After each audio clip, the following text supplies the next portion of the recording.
श्री ओम नमः सिद्धेभ्य। एष सुरासुरमं सिन्धवन्दितं धोदघादिकं मलं प्रणमामि वड्ढमाणं तीर्थं धम्मस्य कातारं शेषे पुण्यतीर्थयरे ससौवसिद्धे विशुद्धसा भावे समणेयणाणदंसं चरित तव वीर्यायारे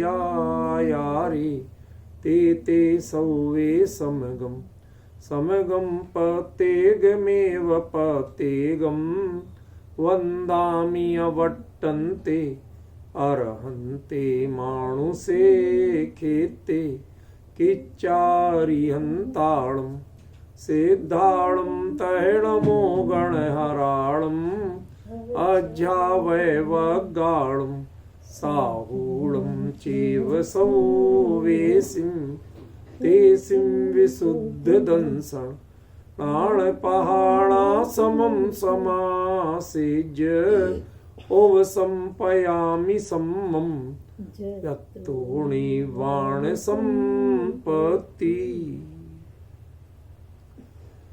प्रवचन सार परमागम चरणानी योग चूली का महाधिकार गाथा 226 पृष्ठ 436। इह लोगणिरा वेखो अपड़िबद्धो परम हिलोयम्मी जुत्ताहार विहारो रहिद कसाओ हवे समणो। इस महत्वपूर्ण गाथा में अपनी चर्चा कल रहद कसाओ जुत्ताहार विहारो इस वाक्यांश पर चली थी। इसका थोड़ा सा पक्ष कुछ लोगों को अस्पष्ट रहा। बताया गया कि युक्त आहार तो आपने अच्छा क्लियर कर दिया, लेकिन युक्त विहार का मतलब क्या। चर्चा इसकी भी की गई थी, पर यदि क्लियर नहीं हुआ तो थोड़ी सी ये चर्चा करके फिर जो अपना मुख्य विषय है हवे समणों का अर्थ यहाँ लिया जाए। ये बताइए कि उपयुक्त विहार क्या बताया था कि ईर्या समिति पूर्वक जो गमन करना उसको उपयुक्त विहार बताया था, ठीक है ना। लेकिन वो उपयुक्त है, युक्त नहीं। युक्त निज में होता है, उपयुक्त संयोग में होता है, पर में होता है। ये कल बताया। तो अपने असंख्यात प्रदेशी नित्य चैतन्य अनंत गुणों का जो आराम है, आराम माने बगीचा होता है, उसमें जो विचरण करते हैं, ठीक है ना, चैतन्य विहारी। युगल जी साहब बाबूजी एक शब्द का प्रयोग करते थे, चैतन्य विहारी। तो वो चैतन्य विहारी जो है उसमें विहार करने के लिए जो युक्त है, ख्याल में ना, वो यहां पर अभिप्राय है जुत्ताहार के साथ युक्त विहार का, परमे विहार करने का नहीं। परमे विहार जो सावधानी से करते हैं वो उपयुक्त विहार है, और जो स्वरूप में विहार करते हैं वो आदर्श विहार है। देखिए, कल मैंने एक आपको उल्लेख किया था प्रवचन सार जी की गाथा का, ठाणा सेज विहार। उसमें केवली ने विहार किया, ये क्यों नहीं कहा। होता है कहा, होता है, लेकिन उन्होंने विहार किया नहीं कहा। क्यों? क्योंकि वो तो अपने में ही रमण कर रहे, उनका उपयोग बाहर है ही नहीं। समझ गए ना। इसलिए उनके विहार होते हुए भी भगवान ने विहार किया, ये नहीं कह के आचार्य कहा जैसे स्त्रियों के मायाचार अपने आप होता है ऐसे ही उनके विहार अपने आप हो जाता है, वो नहीं करते। समझ गए ना। ये एक अंतर बताया था, ख्याल में ना। तो ऐसे ही जो विहार है वह तो अपने निज चैतन्य में ही विहार करते हैं, पर में जो विहार है वह विहार यदि हो भी रहा हो, उसमें ईर्या समिति का पालन हो भी रहा हो, तो वह यहां विवक्षित नहीं। उसको आचार्य कुंद युक्त विहार नहीं कहेंगे, उपयुक्त विहार कहेंगे, ख्याल में ना। और उसी ईर्या समिति के पालन के समय भी यदि उपयोग अपने स्वरूप में थोड़ी देर के लिए स्थिर हो जाए, उसमें रम जाए, तो उसे कहेंगे युक्त विहार। ख्याल में ना? तो परिहार विशुद्धि संयम वाले जो जीव हैं, जो महान मुनिराज हैं, उनके युक्त विहार होता है, उनका संकल्प, उनकी परिणति युक्त विहार की होती है, उपयुक्त विहार की नहीं होती। उपयुक्त विहार उनका स्वरूप नहीं है। क्या कहना चाहता हूं आप शायद स्पष्ट नहीं कर पा रहे। देखो, भूमिका एक, जिसमें देखो सूक्ष्म संप्राय में तो श्रेणी चढ़ गए, लेकिन परिहार विशुद्धि में श्रेणी की पात्रता पकती है, आप श्रेणी नहीं चढ़ते। कैसे? इसका एक दृष्टांत समझिए। दृष्टांत भी सिद्धांत से कम नहीं है। प्रायोग्य लब्धि वह कर्ण लब्धि नहीं है, लेकिन प्रायोग्य लब्धि के परिणाम हर किसी के नहीं होते, चाहे कर्णानुयोग से समझो और चाहे द्रव्यानुयोग से समझो। पूर्वबद्ध कर्मों की स्थिति अंता कोड़ा कोड़ी सागर प्रमाण रह जाए, नवीन मंद न अंता कोड़ा कोड़ी सागर के भी संख्यात में भाग मात्र हो, कितनी ही पाप प्रकृतियों इत्यादि के योग्य हो अवस्था होने का नाम प्रायोगिक लब्धि जानना। जो टोडरमल जी साहब कहते हैं, इसके पीछे क्या मतलब है? मतलब ये स्थिति सम्यक दर्शन नहीं है, लेकिन सम्यक दर्शन की अनिवार्य पात्रता पूर्व भूमिका जरूर। ऐसे ही परिहार विशुद्धि ये स्वयं श्रेणी आरोहण नहीं है, लेकिन परिहार विशुद्धि जिनके होती है वही श्रेणी आरोहण कर पाते। पॉइंट समझ गए ना? जैसे प्रायोग लब्धि कर्ण लब्धि नहीं है, ख्याल में ना? लेकिन प्रायोग लब्धि जिनकी होती है वही जीव कर्ण लब्धि कर सकते, ये उसकी पात्रता है। ये होने पर कर्ण लब्धि हो ही जाएगी ऐसा बिल्कुल नहीं है। टोडरमल जी ने कहा कि ऐसी प्रायोग लब्धि के योग्य परिणाम तो जीव के असंख्यात बार हुए, परंतु कर्ण लब्धि नहीं हुई, तो लौट के कहां जाएगा? अब सिद्धांत पे आ जाइए, वो दृष्टांत खत्म हो गया। परिहार विशुद्धि वाला जीव लौट के कहां जाएगा? यदि उसे जब तक सूक्ष्म सांप्राय चरित्र नहीं होता है, माने कर्ण लब्धि के वो कर्ण ही है एक तरह से, ठीक है ना, वो परिणाम नहीं होते, ठीक है ना, श्रेणी आरोहण नहीं होता है, तो वह जीव जाएगा कहां? जैसे आप उसमें समझे कि जिसे प्रायोग लब्धि के परिणाम हुए लेकिन कर्ण लब्धि नहीं हो पाई, तो वो जीव जाएगा कहां? कि वो उसी भूमिका में रहेगा जो पिछली भूमिका मिथ्यात्व की थी। समझ गए ना?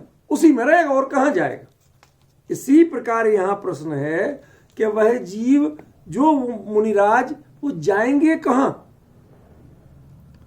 तो उन्होंने कहा छेदोप स्थापना में जाएंगे। अब अंतर समझिए विपिन जी, अंतर कुछ क्या मर्म है समझ में आया? ये छेदोप स्थापना से ऊपर की बात है, लेकिन बीच की बात है। ये परिणाम होने पर यदि पुरुषार्थ काम कर जाए तो क्या हो जाएगा? श्रेणी आरोहण हो जाएगा। छेदोप स्थापना में रहते हुए श्रेणी आरोहण नहीं होता। छेदोप स्थापना श्रेणी आरोहण की पात्रता नहीं। श्रेणी आरोहण की पात्रता जैसे उधर प्रायोग लब्धि है, ऐसे ही यहां परिहार विशुद्धि चारित्र है।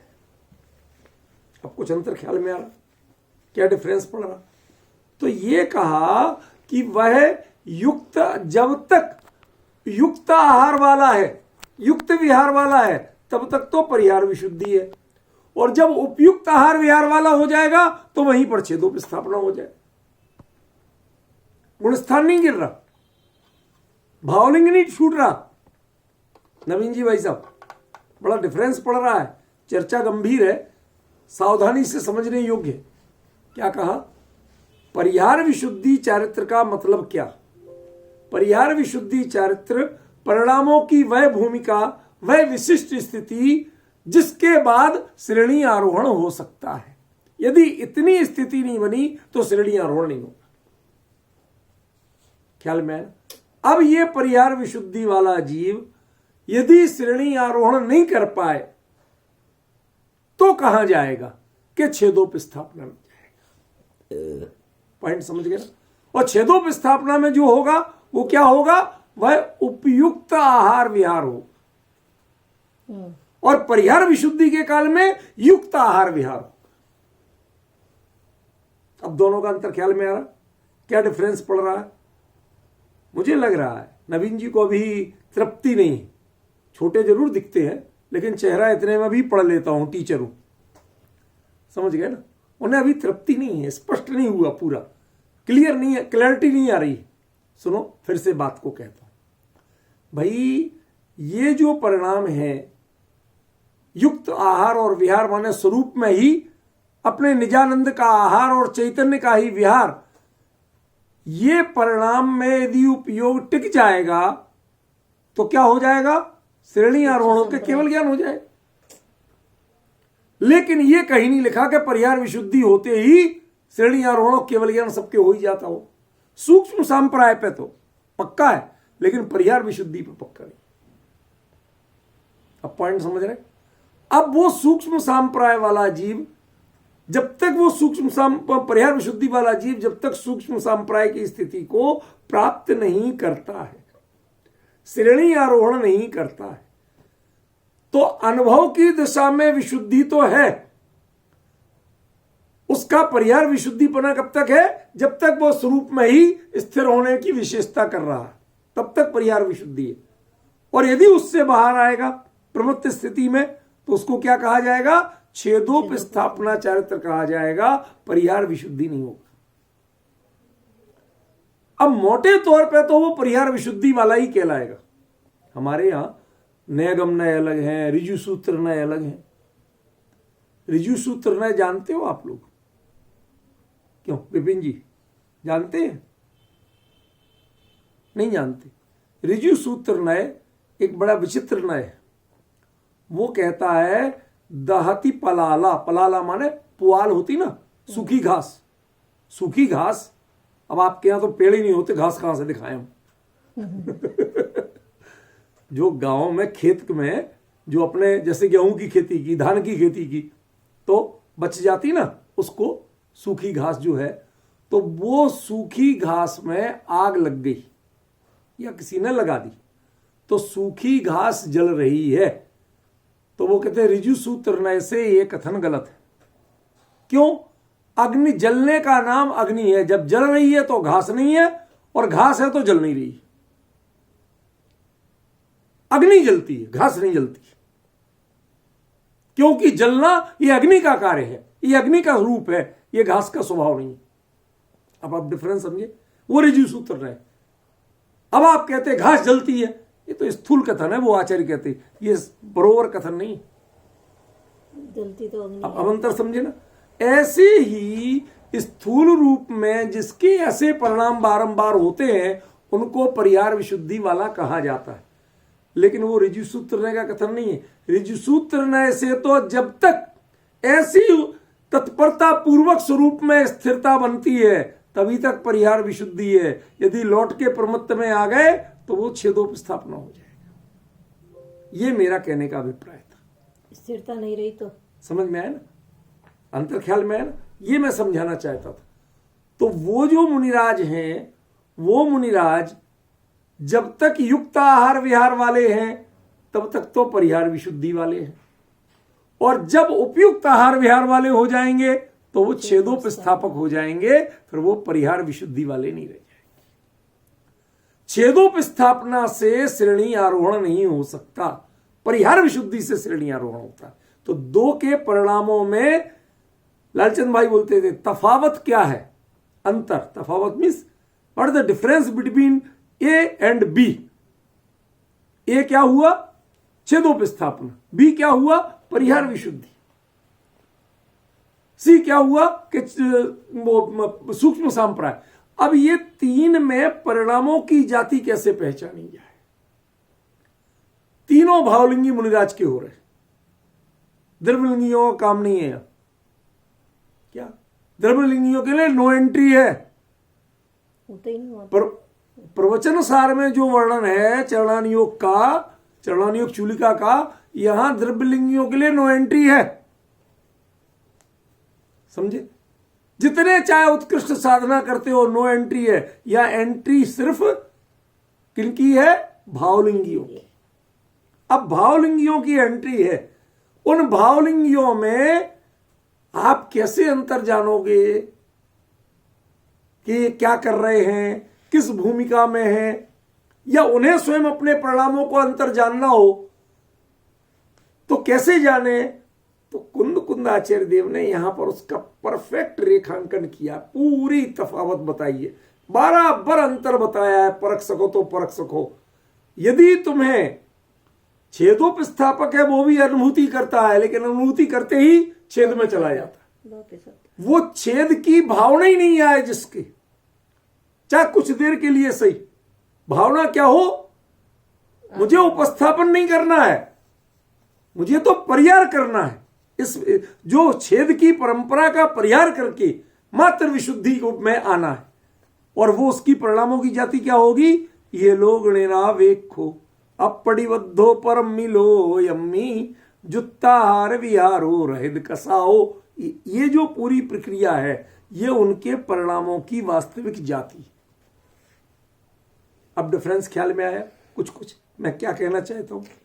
अब उनको जब तक ऐसी परिणति है, ऐसी परिणति इतनी तल्लीनता पूर्वक स्वरूप में जाते हैं, तब तक तो है परिहार विशुद्धि। और लौट के जो ही प्रमत्त में आते हैं, छूटते ही क्या कहलाएगा? वो छेदोपस्थापना चारित्र कहलाएगा। कहने को तो शब्दों में छेदोपस्थापना चरित्र वाले मुनिराज भी बातें ऐसी ही करेंगे, इस लोक से निरपेक्ष। अरे साहब, हमें दुनिया से क्या लेना देना? अरे उनकी इस लोक का जो परिहार विशुद्धि के समय इस लोक का अर्थ क्या होगा, वह भिन्न होगा। परलोक में परम्मी लो एम्मी अपड़िबद्धो, परलोक में अप्रतिबद्धपना, ये तो ये भी कहेंगे शब्दों में, लेकिन जब उस भूमिका में पहुंचेंगे तो पता चलेगा परलोक में किसी के वीजा पर, वो पासपोर्ट पर ठप्पा लग जाए, no entry in USA for lifetime. समझ गए ना? ये ठप्पा लग गया। कोई जाने वाला हमेशा तो नहीं जाता था, कि जाता था, कभी कभार जाता था, लेकिन अरे साहब यूएस वीजा है हमारे पास, ठीक है ना, नहीं तो ले लेंगे, खत्म हो गया तो, एक्सपायर कर गया तो ले लेंगे। लेकिन वो क्या कहता है, अब यदि ये ठप्पा लग गया, अब हमारे लिए भाई साहब कोई नहीं, भाई साहब तो हम यहीं रहेंगे, हमें जाने ही नहीं। ये जाने ही नहीं है माने अब हमारा वो विकल्प करना बेकार है। ऐसी जिसे परलोक संबंधी विकल्प तक नहीं आए, अरे अगली पर्याय में मुझे श्रेणी आरोहण हो, इतना विलंब भी जिसको स्वीकार नहीं हो, मैं अभी उसके लिए तत्पर हूं, ये अर्थ होगा। ये परिणामों की जाति होगी परिहार विशुद्धि वाले की, और सूक्ष्म से उसके छेदोपस्थापना वाले के परलोक अगले जन्म में कौन जाना चाहता? हमें तो मिल जाए भगवान, तुम तो इसी भाव में मोक्ष रह जाए, मिल जाए तो ये तैयारी में पर से मैं अपनी भावना की बात, चाहत की बात कर रहे हो या पुरुषार्थ की बात कर रहे हो? पुरुषार्थ वाला मिल जाए तो की बात नहीं करता।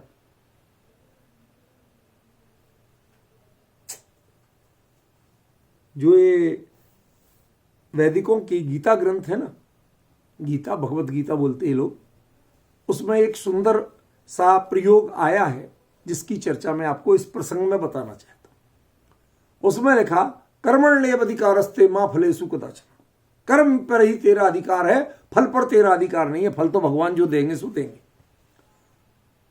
तो किसी दार्शनिक ने उस पर लिखा कि भैया मेरे से ये जैसे नारे हैं, ये नारे मैं आदर्श नहीं मानता।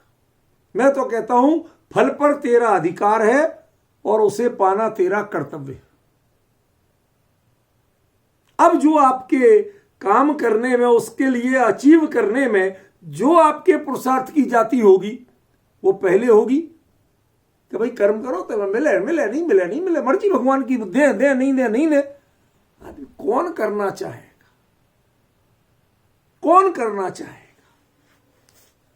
समझ गया ना? तो क्या उसी को बदल के कहा फल पर तेरा अधिकार है, पाना तेरा कर्तव्य? ये थोड़ी पुरुषार्थ की जाति दिखती है। उसमें बंधुआ मजदूर है, हाँक दिया, जाओ करो काम, आगे सोचना नहीं, तुम्हें जितना बता दिया उतना करो। ये सोच का अंतर है, समझ गया ना? कर दोनों रहे, काम कर दोनों रहे, लेकिन दोनों के काम करने की भावना में अंतर है। ऐसे ही छेदोप स्थापना वाला श्रवण, वो भी काम कर अपने अंतरंग में जा रहा, परिहार विशुद्धि वाला भी जा रहा, परिहार विशुद्धि वाला न लौटने की भावना से जा रहा, और छेदोप स्थापना वाला लौटने की भावना भले ही ना करे, लेकिन उसने ये दृढ़ता नहीं रखी। भाई आदत पड़ी है, झूला जब ऐसे जाता है तो हर कोई, आपने कभी झूला झूला विपिन जी? झूला जब भी झूला आगे ऐसे पेंग लेते हो, पेंग लेना बोलते ना उसको, पैर ऐसे करके जोर लगाते हो, तो जब आप ऐसे पेंग लेते हो उस समय आपको 100% कॉन्फिडेंस है कि ये झूला ऊपर जाके अटक नहीं जाएगा, ये लौट के फिर इधर आएगा, मैं फिर पेंग लूंगा, ये फिर इधर आएगा। आप ये सोच के नहीं करते कि वो नीचे लौट के आए, आप पेंग क्यों लेते हो? और तेज करने के लिए।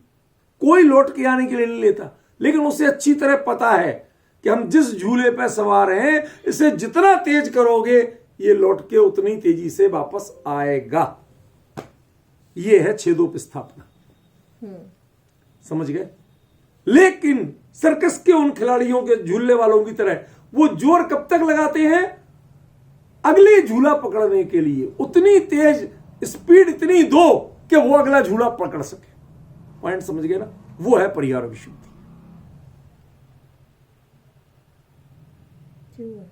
बिल्कुल सटीक सा दृष्टांत है आपके लिए, समझ सके, समझना चाहे तो बिल्कुल क्लियर। आप झूलते हैं सिर्फ झूलने के लिए, परिहार छेदोप स्थापक झूलते हैं झूलने के लिए। पैर तो वो भी लगाते हैं, पेंग तो वो भी लगाते हैं, लेकिन वो मात्र गति देने के लिए होती है। उन्हें 100% कॉन्फिडेंस है कि लौट के तो आएगा ही। लेकिन जो सर्कस में ऊपर हवा में इतने ऊंचे झूलते हुए जो जोर लगाते हैं, वो झूलने के लिए नहीं लगाते हैं, वो अगला झूला पकड़ने के लिए लगाते हैं। समझ गया ना? झूलते हुए तो दोनों दिख रहे हैं, लेकिन दोनों की जाति में बहुत बड़ा अंतर है। ये छेदोप स्थापक और परिहार विशुद्धि के परिणामों की जाति, इस संधि को नहीं पहचानोगे जब तक, भाइयों बहनों, इस समझ लेना अच्छी तरह, ये गाथा समझ में नहीं आएगी आपको, समझे ना? अब मैं थोड़ा सा हवे समड़ो, जो आज का विवेच्य विषय था, उस पर लेना चाहता हूं। रहद का साहो तो कल बता ही दिया था। समणो हवे, होदी नहीं कह के हवे का, अंतर मात्राओं का नहीं है, अंतर अभिप्राय का है।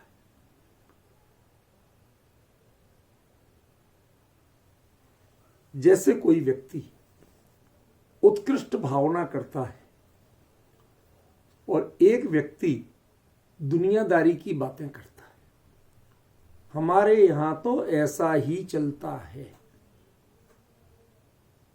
लोक में ऐसा ही होता है। जब हमारी मानसिकता स्थापित मानदंडों तक सीमित रहती है, कुछ नया कर गुजरने की नहीं होती है, तब तक होदी होता है।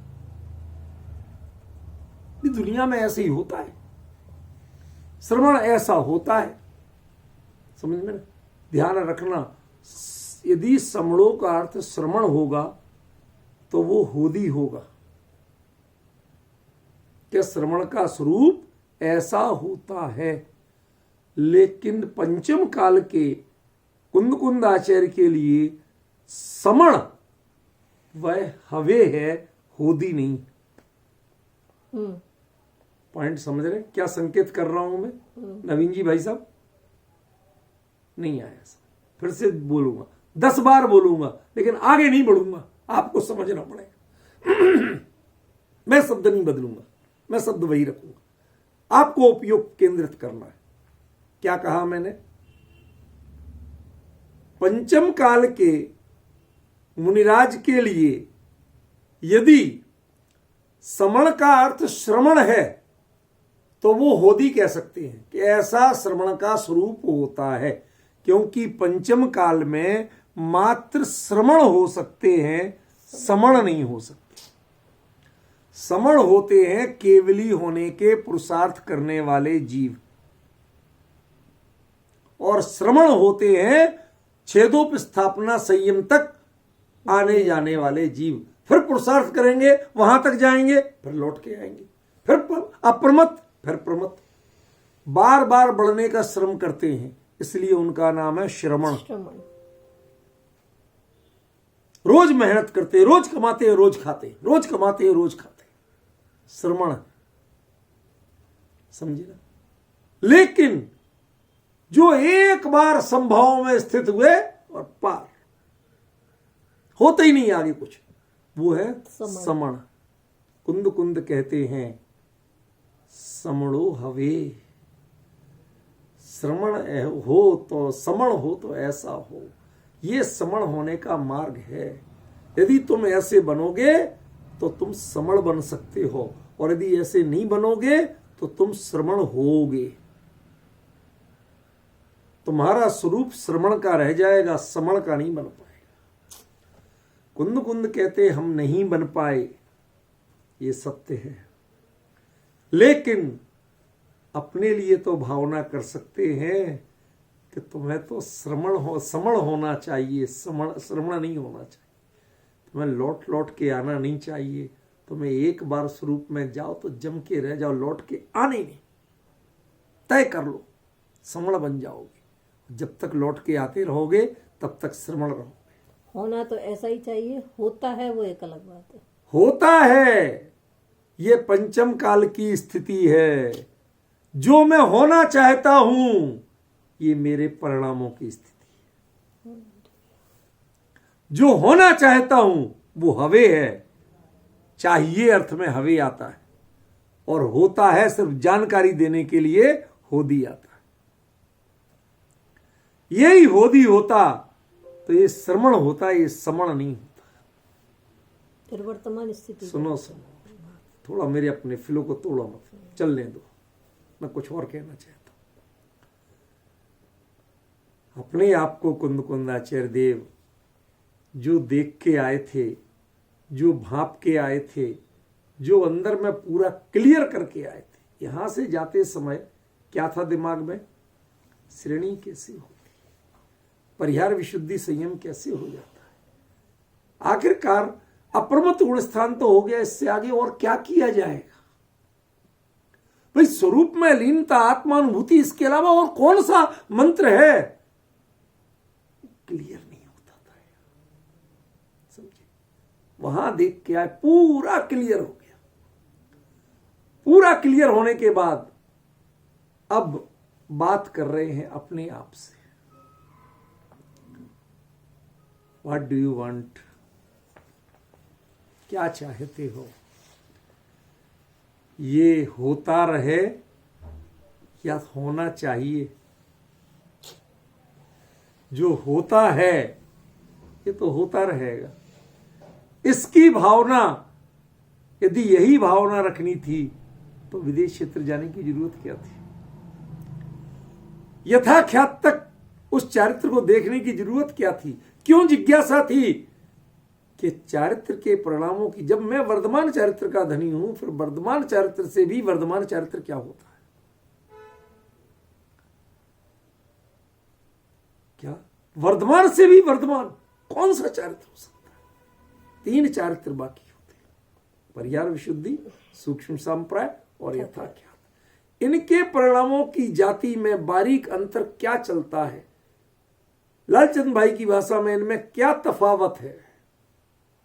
वो बारीक अंतर को पहचानना है।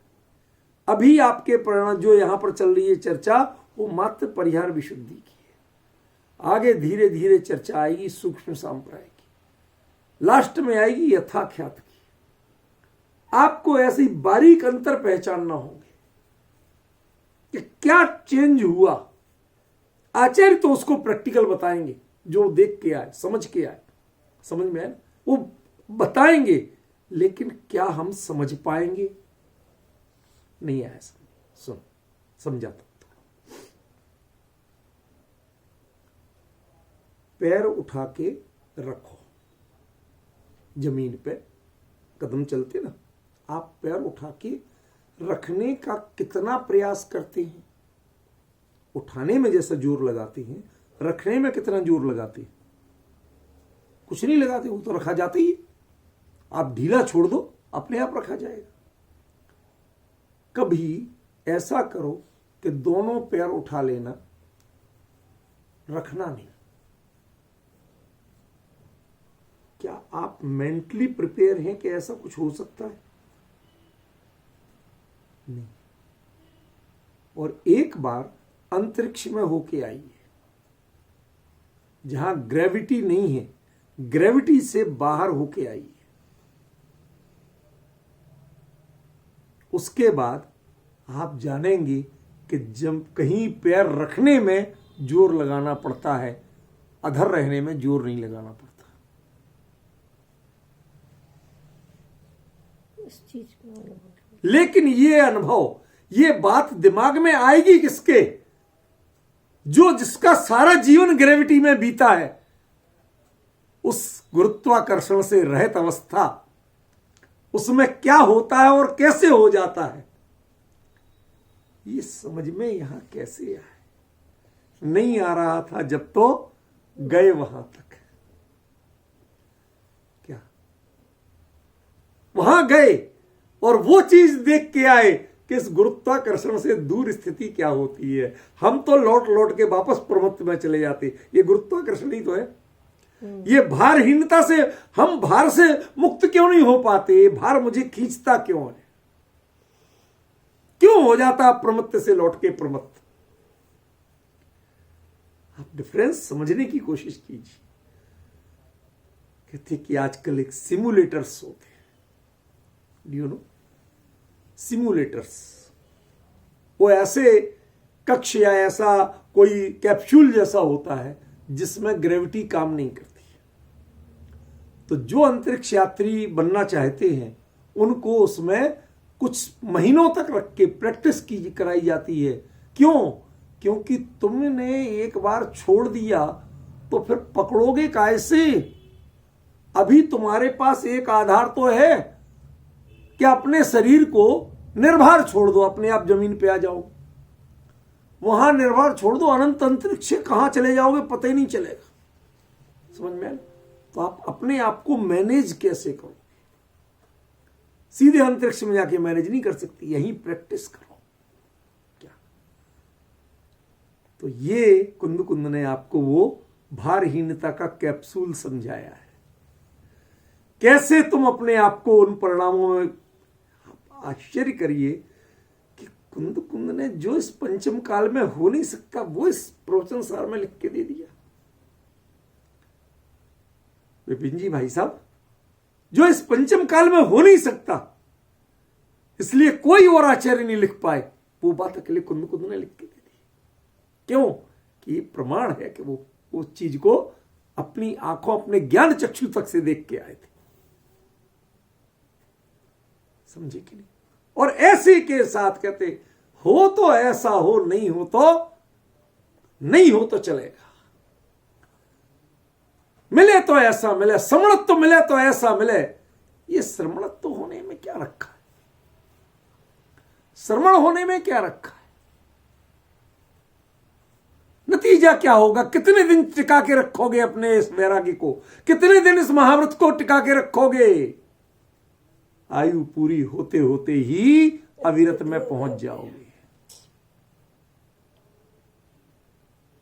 समझे?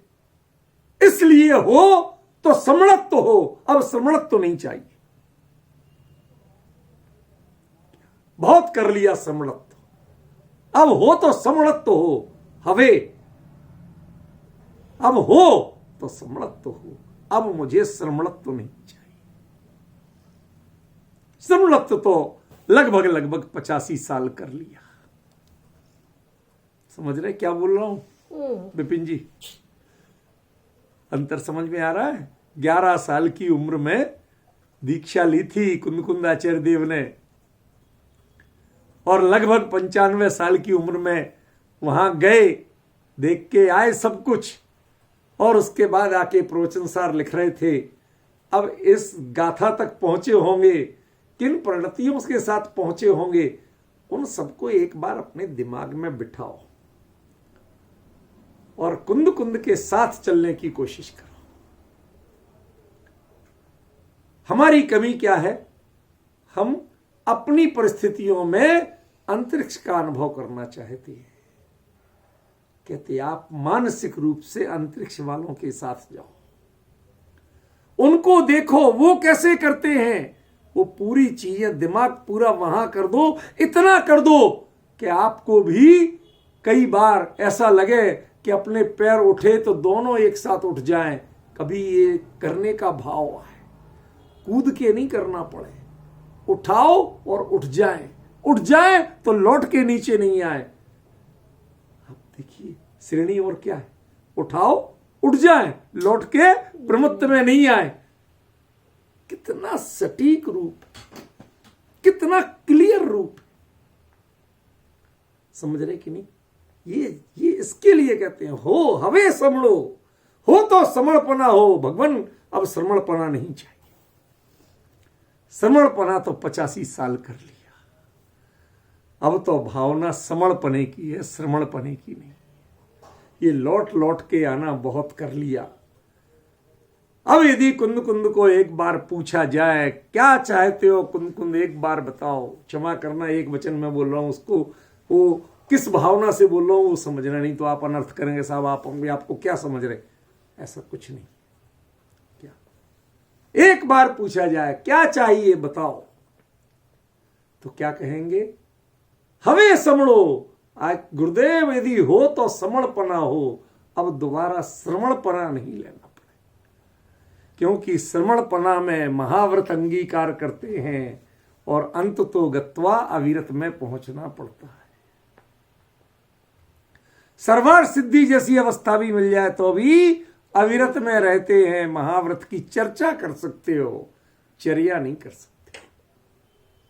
ख्याल में ये विडंबना है, ये विडंबना है। आपको एक टांग ऊपर करने की जितनी चाहे देर प्रैक्टिस कर लो, पैर नीचे आएगा, और अब जितनी देर रोक के आएगा उतनी देर पैर में खून रुक गया होगा, सुन्न होके आएगा। वैसे तो तत्काल रख देते तो बैलेंस रहता, और घंटे भर रोक के आओगे तो गारंटी से गिरोगे। जो पैर आपको खड़ा रखता था वही पैर आपको गिराएगा। क्या कह रहा हूं, संकेत समझ रहे हो?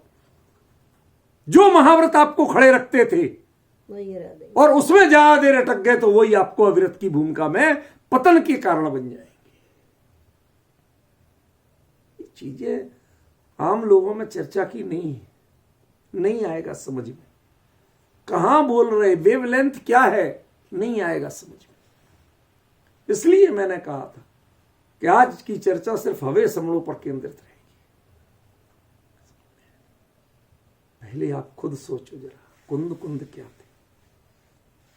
क्या पूरे भारतवर्ष में श्रामण्य को दिशा देने वाले और दशा देने वाले, संपूर्ण शिथिलाचार का निरसन किया, जिन्होंने दूर किया, मूल संघ को स्थापित किया, मूल शुद्ध परंपरा को स्थापित किया, स्वयं आजीवन वर्धमान चरित्र के धनी बने रहे, कहीं भी एक क्षण भर को भी हीयमान चरित्र नहीं हुआ, समवस्थित चरित्र नहीं हुआ। जानते हो विपिन जी इन दो शब्दों का अर्थ? हीयमान तो स्थूल रूप से समझ में आ जाता है, समवस्थित समझ में नहीं आता। समवस्थित माने एक जैसा बना रहना, समान अवस्था में बना रहना। भाई छठवां सातवां छठवां सातवां छठवां सातवां, ना विशुद्धि बढ़ी और ना कोई कमी आई, एवरेज चल रहे। कैसा चल रहा? ठीक ठीक चल रहा, समझ गया ना? उस अवस्था निरंतर वर्धमान चरित्र के धनी रहते हुए भी उन्हें तब जब वहां से होके आए तो पता चला कि श्रमण और समण का अंतर क्या होता है। तो कहते भगवान अब हो तो समण हो, अब श्रमण नहीं हो। ये मजदूरी नहीं करना, क्या? मजदूरी नहीं करना। ये 28 मूल गुणों का पालन, ये सब मजदूरी है। क्षमा करना, तिरस्कार के अर्थ में नहीं बोल रहा हूं, परिहार विशुद्धि के अर्थ में बोल रहा हूं। जो बात जिस लेवल पे चल रही है उसको उसी में ग्रहण करना, व्यर्थ का छल ग्रहण मत करना। लड़ाई और कषाय के भाव जिसके दिमाग में भरे हों वो मत सुनो ये चर्चा, उनके लिए ये चर्चा नहीं, ये लड़ने के लिए नहीं है, ये समझने और सुधरने के लिए चर्चा है। जिसे परिहार विशुद्धि चारित्र लेना है उसके लिए तो 28 मूल गुणों का पालन व्यर्थ की मजदूरी है। क्यों? ये तो तब कर रहे हैं जब तक स्वरूप में नहीं टिक पा रहे हैं तो कर रहे हैं। जो कोई भी मुनिराज जो आज तक अरिहंत हुए, जो केवली बने, जो स्वरूप में टिक गए, उन्होंने एक क्षण को भी 28 मूल गुण की ओर मुड़ के नहीं देखा। देखा हो तो बताओ। केवली होने के बाद ना आहार होता है कि होता है? नहीं। कैसा आहार चाहिए? इरियापत शुद्धि करते हैं केवली विहार में? नहीं करते। 5 समितियों में से कोई पालन करते हैं? 7 आवश्यकों में से कोई पालन करते हैं? नहीं। पंचेंद्रीय विषय करते हैं? अब उनके लिए तो बहुत मौज है। इंद्र पूरा एयर कंडीशन सारा बना देता है। और क्या वो क्या गंधोद बिंदु सुमंद मर्त प्रपाता, पढ़ो ना आप। क्यों भाई साहब, एसी से कम है क्या? A1, कोई दुर्गंध नहीं आना, गर्मी नहीं होना, सब कुछ, 5 इंद्रियों के पूरी अनुकूलता, उसके बावजूद इंद्रिय जय नहीं करना पड़ता, इंद्रिय विषय निरोध नहीं करना पड़ता। क्यों? क्योंकि उनका विकल्प ही नहीं आता, समझ गए? उधर ध्यान ही नहीं जाता, उसका कभी पहचान तक नहीं होती कि ये अनुकूलता है या प्रतिकूलता है। मैं तो निज में मग्न हूं, इसके अलावा कुछ पता ही नहीं है। जिसका इंद्रियों पर उपयोग हो वह इंद्रियों को या तो हारेगा इंद्रियों के हाथों या इंद्रियों को जीतेगा। जिसका इंद्रियों पर उपयोग ही नहीं है वो ना तो इंद्रियों से हारता है और ना इंद्रियों को जीतता है। बताओ 28 मूल गुण में बचा क्या? 5 महाव्रत वो भी गए, 5 समिति वो भी गई है, 7 आवश्यक, पंचेंद्रिय जय, सारी चीजें छूट गई। किसमें? एक परिहार विशुद्धि, एक अपने में समाने में। जब ये सब छूट जाते हैं, यदि ये आदर्श होते तो छूटते क्यों? ये आदर्श नहीं थे, ये तो अंताक्षरी थी। समय बिताने के लिए करना है कुछ काम, शुरू करो अंताक्षरी लेकर प्रभु का नाम। ये तो वो तमाशे थे, टाइम पास नहीं हो रहा था, उपयोग स्वरूप में नहीं रम रहा था। तो 28 मूल गुणों में ताकि दोष भी ना लगे और टाइम भी निकल जाए, अन्यथा कौन करे 28 मूल गुणों का पालन? यदि चारित्र की छेदोपस्थापना से ऊपर की परिस्थिति जिसे समझ में आए, उसे समझ में आए कि 28 मूल गुणों का पालन तो पूरी मजूरी है, कौन करे? वो श्रम है, ये सम है। श्रम और सम का अंतर जो समझ जाए, मोह और क्षोभ के बिना श्रम नहीं होता और मोह और क्षोभ के से अतीत होने पर ही सम होता है। मोह खोए वीणो परिणामो अपनो समो। ख्याल में आ रहा है सुदेश बाबू? क्या अंतर पड़ रहा है? समणो हवे, हे भगवान अब हो तो समर्पणा हो, अब समर्पणा ना।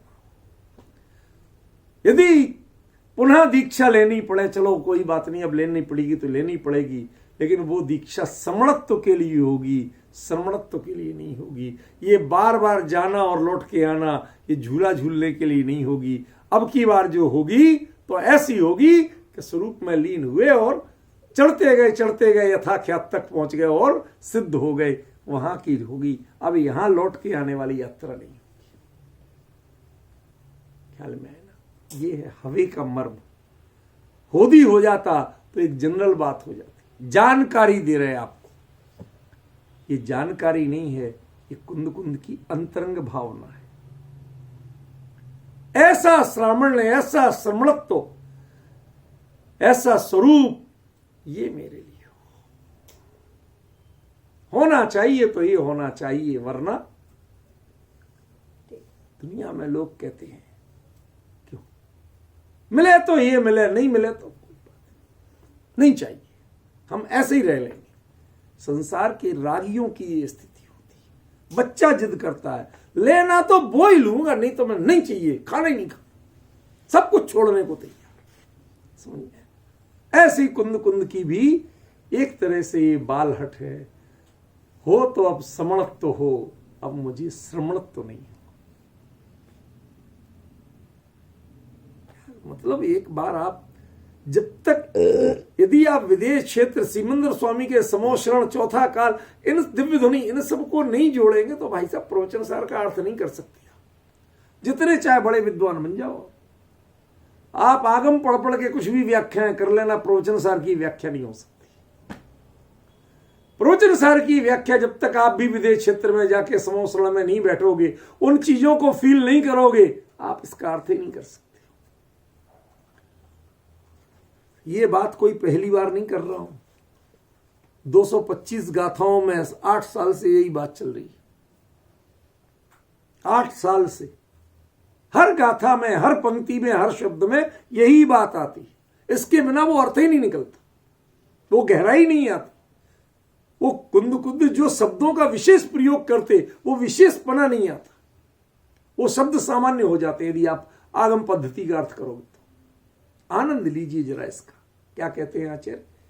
रहद कसाओ वो हवे समणो, वो आप ऐसा जिसमें कषाय भी ना बचे, युक्त आहार विहार होता हो लेकिन कषाय ना बचे। साक्षात देखा था, ठाण निषेध विहार, धम्मोपदेश, सब कुछ हो रहे, लेकिन भगवान के ऊपर कोई प्रश्न चिन्ह नहीं, उनकी वीतरागता पर कोई प्रश्न चिन्ह नहीं। प्रतिबिंबित पूरी गेयावली पर चिन्मयता को आंच नहीं। ख्याल में आ रहा कि नहीं आ रहा? ये यदि आप इन चीजों को समझना नहीं चाहेंगे तो ये करणान योग की परिभाषा पढ़ पढ़ के पागल हो जाओगे। ये क्षोभसम रटंत विद्या बन जाएगी। करणान योग में किसी जानकारी को गलत नहीं कहता हूं, तो जानकारी के लिए ठीक है, लेकिन आकर्षण उसका ठीक नहीं। हम रट रट के कितना सुना देंगे आजकल, इसके चक्कर में कितना याद है आपको? इस क्षोभसम के चक्कर में करणान योग की पंडिताई हो रही। मैं उससे थोड़ा सा बैक स्टेप होना चाहता हूं। करणान योग बुरी चीज नहीं है, लेकिन उसकी पांडित्य में मत उलझो, उसको उपलब्धि मत मानो। समझ गया ना? फील करो तो उसका करणान योग का द्रव्यान योग पक्ष, ये भाव पक्ष फील करो। होता क्या है, कर्म कैसे होते हैं, ये तो करणान योग ने बता दिया, लेकिन कर्म के समय भाव कैसे होते हैं ये करणान योग बताने की स्थिति में नहीं है। जबकि उसका नाम करण माने परिणाम और अनुयोग है, उसका नाम ही भावानुयोग है, पर वो भाव नहीं बताता, वो कर्म बताता। ये विडंबना। समझ गया? नाम तो करणानुयोग, भावानुयोग और बताता कर्म। सारी गणित पूरी, इसमें ऐसा होगा, उसमें वैसा होगा, सब कुछ बता देता है, लेकिन इस समय जीव अंतरंग में क्या अनुभव करता है, कर्म कितने जाते हैं, ये तो तुमने बता दिया। वो कर्मों को देखता है, भगा रहा होता है डंडा लेके, कि अपने स्वरूप में रम रहा होता है। उसकी अपने परिणामों की जाति क्या होती है ये बताओ मुझे ये मत बताओ कि कर्म कैसे जाते हैं और किस गुण स्थान में कितने जाते हैं। ये पंडिताई मुझे मत सिखाओ। मुझे तो ये बताओ कि जब ऐसी गुण स्थान की भूमिका होती है तो परिणामों की जाति क्या होती है ये बताओ। परिहार विशुद्धि की तुमने करणान योग की परिभाषा बहुत बता दी, मुझे ये बताओ कि परिहार विशुद्धि वाले जीव के परिणामों की जाति क्या होती है, वो कुंद कुंद ने यहां बताई। अब अंतर समझ रहे हो? क्या अंतर? मतलब आप जिसे कहते हैं ना इनजॉय। हमें कभी कभी लगते हैं अंग्रेज भी पढ़े लिखे हैं, वैसे तो वो होते नहीं है, भौतिकवादी हैं, भोगवादी हैं, पर कभी कभी कोई शब्द गलती से प्रयोग कर जाते हैं। इन जॉय, जब तक तुम बाहर देखोगे तुम्हें आनंद नहीं मिलेगा, अंतर में जाओ तो आनंद मिलेगा। क्यों विपिन जी, आप तो अंग्रेजी के बहुत बड़े जानकार हो, गलत तो नहीं बोला? नहीं, हो सकता है मेरे से गलती हो गई हो। इन जॉय, जॉय माने आनंद। आनंद कहां है कि पर में आनंद नहीं है। आनंद कहां है? अपने में आनंद। अपने में जाओ, अंतर्मुखी बनो तो आनंद है, परोन्मुखी बनोगे तो आनंद नहीं मिलने वाला। जड़यंती विषय तरणम होगा, प्रवचन सार में आए। ये पंक्ति याद है? जड़यंती विषय तरणम देवदंताणम, जो ये पंचेंद्री के विषय हैं, जिनका जितना सेवन करते हो उनसे तृप्ति नहीं मिलती है, ये नए विषयों की तृष्णा को उत्पन्न करते हैं। और आप देवगति तक में जाओगे तो भी वहां हाय हाय हाय हाय, और अंत में 6 महीने बिलखो रुके आओ और तह तह तह एक इंद्रिय। ये सब जो विडंबनाएं हैं ना, इनसे बचने की बात कर रहे हैं, समझे? बहुत गंभीर चर्चा है, इसका आनंद लीजिए, इसमें विरक्ति मत लीजिए। ये अनुरक्ति का विषय है, ये विरक्ति की पराकाष्ठा अनुरक्ति का विषय है। क्या? विरक्ति की पराकाष्ठा। यदि आप वास्तव में भव्य जीव हैं तो भव्य जीवों के लिए विरक्ति की पराकाष्ठा की चर्चा ये अनुरक्ति का विषय है। यदि राग नहीं छूटता है तो राग किसमें करना ये तो सीखो। विरक्ति की पराकाष्ठा क्या होती है? जब जीव विरक्ति के शिखर पर पहुंचता है तो क्या होता है? उससे तुम अनुराग करना सीखो। कुंद कुंद ने समणत्व से थकान और समणत्व की भावना, हवे समणो, ये डिफरेंस फील करो। You should be sincere. अभी तक हम बातें तो बहुत करते हैं, उसके प्रति गंभीर नहीं होते। अरे वो ब्रह्म गुलाल कितना गंभीर था, क्यों? बहुरूपिया स्वांग रख रहा था, सारे स्वांग जीवन भर रखे, किसी को अपनाया नहीं। एक स्वांग रखा तो उसके बाद सारे स्वांग छूट गए, उसमें रम के रह गया। ये वीतराग का मार्ग, ये वैराग्य का मार्ग, ये स्वांग नहीं, ये तो रमने की चीज है। इसकी तो भावना होने की देर है, आप कब रम जाओगे पता नहीं चलेगा, समझे? इसलिए कुंद कुंद ने कहा कि भगवान अब हो तो समणो हो, श्रमणो नहीं हो। ये श्रम करने की स्थिति अब नहीं चाहिए। बार बार लौट के आओ, बार बार लौट के जाओ, रोज लाओ रोज खाओ, फिर रोज रोज के नहीं चाहिए। लोग दुनिया में एक कहानी कहा करते हैं, कहानी नहीं है, सिर्फ एक सेंटेंस है। इतना कमा दिया कि 7 पीढ़ियां बैठे बैठे खाएं। ये डायलॉग चलता है, 7 पीढ़ियां बैठे बैठे खाएं। क्यों? यहां कहते ऐसी कमाई करो कि अनंत काल तक बैठे बैठे खाओ। रहिए अनंता अनंत काल जथा तथा शिव परिणय। अपने मंगलमय स्वरूप, शिवमय स्वरूप में जो परिणत हो गए, वो जहां के ज्यों के त्यों रहेंगे, उनमें कोई बदलाव आने वाला नहीं है। उन्हें कुछ करना नहीं, समझ रहे? ये ऐसा श्रम, समणत्व तो हमें मिले, श्रावण ने नहीं चाहिए। अब श्रम करने की मानसिकता छूट गई, बहुत रही श्रम करने की मानसिकता, बहुत किया, उत्कृष्ट से उत्कृष्ट किया, लेकिन अब इससे थकान, जिससे चारित्र सुनना। अब जरा सुदेश बाबू, पचा जाओ तो पचा जाओ, बहुत गहरी बात कह रहा हूं। चारित्र जिससे वर्धमान होता है वह कार्य अब नहीं करना। ध्यान रखना, वर्धमान चारित्र मात्र छेदोप स्थापना तक होता है, उससे आगे के चारित्रों में वर्धमान चारित्र संज्ञा नहीं है। कोई वर्धमान और कोई हीमान और कोई अवस्थित और कोई अनवस्थित, ये होता नहीं। उनकी एक ही जाति होती है, बढ़ते जाओ और टॉप पर पहुंच जाओ, खत्म। उसमें कोई फेलियर होने के चांस नहीं होते हैं, लौट के नीचे गिरने के चांस नहीं।